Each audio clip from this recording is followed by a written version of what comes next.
දැන් වෙලා කීයද? 8:00 සර්. එතකොට ඉස්කෝලේ පටන් ගන්න කීයද? 7:00 සර්. එහෙනම් ඇයිද පරක්කු? අද වගේ දවසක් පොඩ්ඩක් වේලපා ඉස්කෝලේට එන්න බෑයිද? නෑ සර්. අද උදේ එද්දි මගේ කකුලේ කට්ටක් යනුණා සර්. ඒක අයින් කරන්න ගිහින් තමයි පරක්කු උනේ. හරි. දැන් අතෝල්ට කියලා කට්ටිය ඉඳන් ඉඳ ගන්නකො.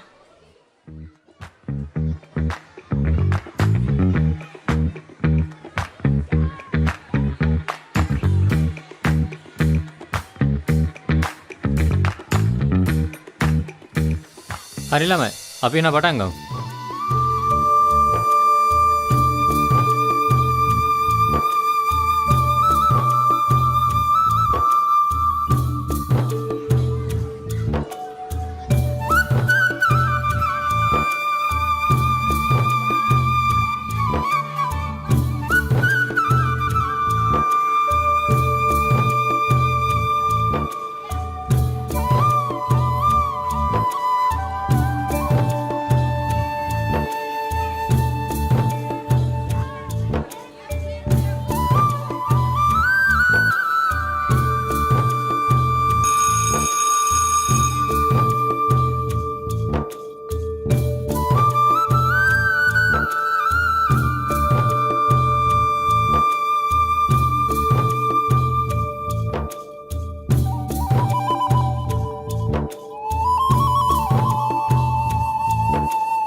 නිවාඩුව පටන් ගන්නවානේ.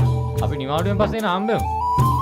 මං ආපහු එනකොට අලුත් යුනිෆෝම් එක ටිකකුයි පොට්ටියකුයි අරන් එන්න. එන හැමෝම ගිහිල්ලා එන්න.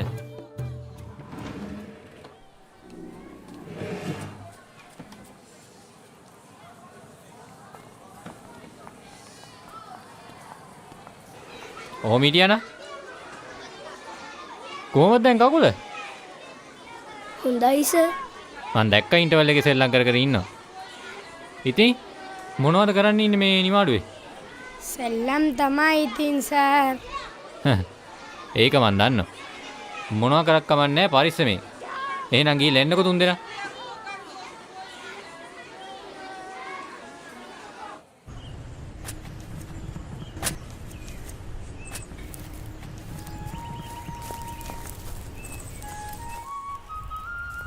මොනවද බං අපි කරන්නේ? දැම්ම කම්මලි. මොනව කරන්නද? වැව් ළඟට ගිහිල්ලා මාළු අල්ලමු. අනේක වෑවා. දැන් වැව් වල අනිත් පැත්ත හැච්ච කිඹුල්ලුත් වෙනවා උගේ පා වෙලා. එහෙනම් මේ ඉන්නේ සිරිපාල. සිරිපාලත් එක්ක මේ පාර කුඹුර කොටමු. ළමයි කොහෙද උදේ පාන්දර දිව්වේ? නෑ මාමේ අද ඉස්කෝල නිවාඩු දෙන දවසනේ යන්න පරක් වුණා ඒකයි. අයියෝ දැන් ඉතින් විසුමක් වෙන්නේ. ඔයාට ඔය පඬිතුකම් වලින් වැඩක් නෑනේ. ඔය කුඹුර කොටාගෙන ඉන්නකො. යක්කෝ ඒ කට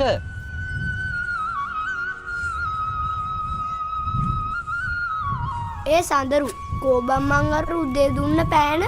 ඇයි උඹනේ කිව්වේ විසික් කරන්න කියලා? අඩෝ මං ඒ නිවාඩුවේ කුණුසුම්මට බං කිව්වේ.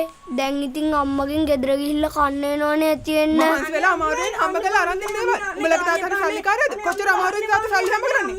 කොච්චර අමාරුවෙන්ද තාත්තා සල්ලි හම්බ කරන්නේ? හරියට බඩට කෑමක් නැහැ. ගෙවල් දොරවල් දාලා ගිහිල්ලා උඹලට හොඳ ජීවිතයක් දෙන්න උත්සාහ කරනවා. උඹ මේ තියෙන ටිකක් නැති කරනවා. අරන් දෙන පෑන පෙන්සල් විසික් කරලා එනවා. කොච්චර කරත් කිසි අගයක් නැහැ.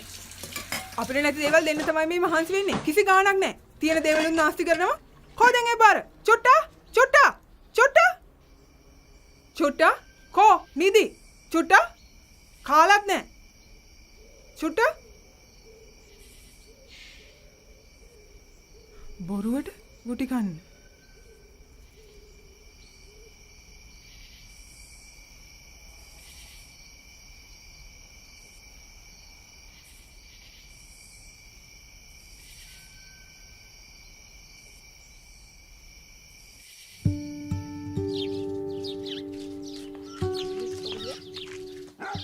රේණු දෙපාන්දර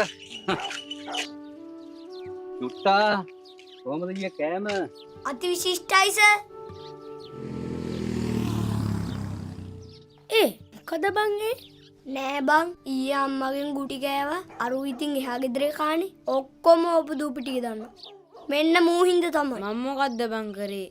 අම්මට සිරි මේ මොකද මේකද තාත්තා ගෙනත් තිබිච්ච එක අම්මා පව් කියලා හිතලා දුන්නා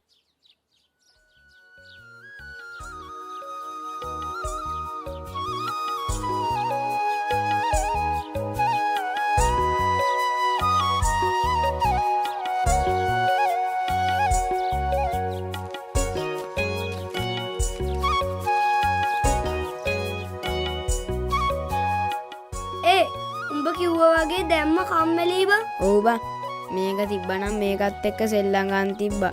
මේක හැරුණානේ මගේ අතින් අපරාදේ. මොකෝ කියන්නේ යංග පන්සල පැත්තේ යකෝ මුට දින ආසාව බලහන්කෝ පන්සලට යන්න ඔව්නේ බං. එහෙම තමයි මම සිංහල මම මුස්ලිම් මම දෙමළ ඒ කාලේ ඉවරයි දැන් මේක අපි ඔක්කොම එකයි එක ජනතාවක් එක අම්මාගේ දරුවා වගේ අපි ලේස්ති වලා යන් පන්සලට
පන්සල මාර ලස්සනයි බං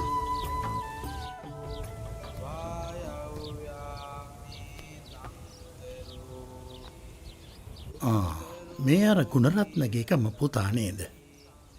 එහෙමයි අපේ හාමුදුරනේ. මොකද මේ යාළුවෝ කට්ටියත් එක්ක අද පන්සල පැත්තේ? ඉස්කෝල් නිවාඩු දුන්නානේ. ඒකයි හාමුදුරනේ මේ මලික්ට පන්සල බලන්න ඕනි කිව්වනේ. බොහොම හොඳයි. අනේ හාමුදුරනේ අපිට කතාවක් කියලා දෙන්නකෝ ඔය ළමයින්ට කතාවක්ද ඕන? මොන වගේ කතාවක්ද? ඕන කතාව අපේ ගම ගැන කතාව ගම ගැන කතාව. එන්නකො ළමයි. මෙහෙන් වාඩි වෙන්නකෝ. කතාවක්. අපේ ගම ගැන කතාවක්. හරි. එහෙනම් ඔය ළමයින්ට අපේ ගමේම තියෙන කවුරුත් නොදන්න කතාවක් මං කියලා දෙන්නම්කෝ. හැමෝම මේ ගැන හොයනවා. හැබැයි හරියටම මේ ගැන දන්න කවුරුත් නැහැ. ලොකු හාමුදුරුවනේ සාමණේර අද එහෙනම් වෙන මොකුත් විශේෂ කාරණාවක් නැහැ නේද ලොකු හාමුදුරුවනේ? මොකුත් නැහැ සාමණේර. මම මේ දරුවෝ ටිකත් එක්ක කතා කරලා විහාරයකට එන්නම්. පූජාව ලෑස්ති කරලා තියන්නකෝ. හොඳයි ලොකු හාමුදුරුවනේ. හරි. අපි කතාව පටන් ගමුකෝ. දැන් අපේ ගම මෙහෙම තිබුණට ඒ කාලේ හිටපු රජුරුවන්ගේ කාලේ එහෙම නැහැ. රජතුමාගේ ඇමති මණ්ඩලයේ හිටපු සිටුවරයෙක්ගේ බිරිඳ මේ ගමේ හිටපු කෙනෙක්. ඉතින් ওই විදියට ඉද්දි තමයි සුද්දු අපේ රට අල්ලගන්න ආවේ. ඒ සුද්දන්ගෙන් සිටුතුමාට අයිති සියලුම වස්තුව බේරගන්න ඕන නිසා ලොකු පෙට්ටියකට දාලා රජතුමාගේ මුරකරුවෝ කීප දෙනෙකුයි යන්ත්‍ර මන්ත්‍ර ගුරුකම් දන්න ඈයොයි එක්ක මේ ගමට එවලා තිබුණලු. ඒ කාලේ අපේ සීයා තමයි මේ ගමේ ගම්මුලදෑනි වෙලා හිටියේ. ඉතින් සේරම විස්තර ටික දන්නේ අපේ සීයා. සීයත් එක්කම ගිහින් ගමේ පන්සලේ පිටිපස්සේ තියෙන කැලෑවේ ගස් වලින් වෙහෙච්ච තැනක තමයි වස්තුව වලලා තියෙන්නේ. අන්තිමේදී යන්ත්‍ර මන්ත්‍ර ගුරුකම් සේරම කරලා වතාවත් කරලා වස්තුව ආරක්ෂා කරන්න තුන්කුළුඳුල් ගෑනු දරුවෙකුයි සත්තු දෙන්නෙකුයි දීලා බිලි පූජාවක් කරලා තියෙනවා. සුද්දෝ මේ රට අල්ලගෙන ටික කාලයක් යද්දී මොකෝ මේ කලබලේ? අනේ අර 15 විඩේ සියාතුවට ණයෙක් ගහලලු. අපේ සියාතුවට එහෙමයි. ඔබ වහන්සේට එන්න පුළුවන්ද කියලා අහනවා බෙහෙත් ටිකක් මතුරන්න. යමු.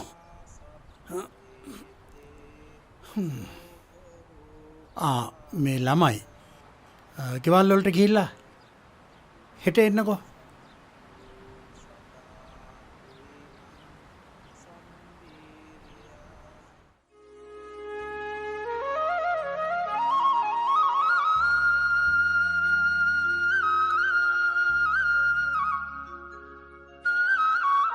ඒ ඊයේ අර කතාව මරුනේ. ඕ බං ඊයේ මට නිින්ද ගියේ නෑ ඒ කතාව ඉතුරු ටික අහන්න නැතුව. යමු ඉක්මනින් ඉතුරු ටික අහගන්න. අයියෝ යමු නෙමයි පඩි ඒරියේ වෙර්කද. අනේ ඔය කට වහගෙන නැගපන්.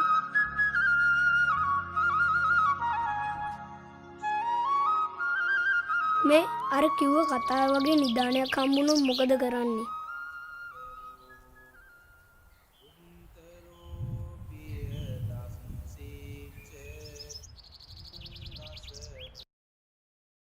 මේ අර ඊයාපු ළමයි තුන් දෙනා නේද? එහෙමයි හාමුදුරුවනේ. ලොකු හාමුදුරුවෝ හම්බෙන්නේ දාවේ. එහෙමයි හාමුදුරුවනේ. ලොකු හාමුදුරුවෝ අද පන්සලේ නෑනේ. මේ 15 විටේ මලගෙදරකට වැඩියා. හැබැයි ඔය ළමයි දැන් ගිහින් හවස් වරුවේ වගේ එන්නකෝ. ඒ වෙනකොට ලොකු හාමුදුරුවෝ පන්සලට වැඩලා තියෙන්නේ. එහෙනම් අපි ගිහින් එන්න හාමුදුරනේ.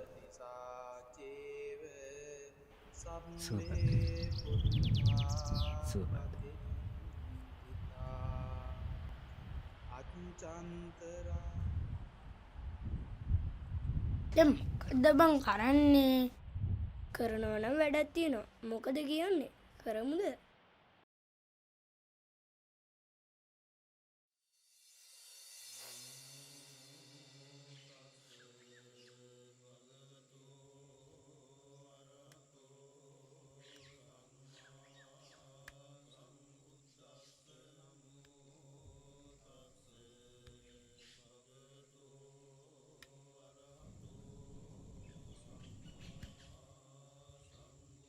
ලොකු හාමුදුරුවනේ මේ අර ඊයාපු ළමයි ඔබ වහන්සේ මලගෙදර වැඩි වෙලා පන්සලට අදත් ඇවිල්ලා කියන්නේ. කෝ ඒ ළමයි තුන් දෙනා? දන්නේ නැහැ හාමුදුරුවනේ. මේ ඔබ වහන්සේ කියපු කතන්දරයක් අහගෙන මොකක්ද එකක් හොයාගෙන යන කතාවක් කියනවා නම් ඇහුණා මට. අයියෝ ඒ ළමයි තුන් දෙනා කොහේ ගිහිල්ලා මොනව කරගන්නද දන්නේ.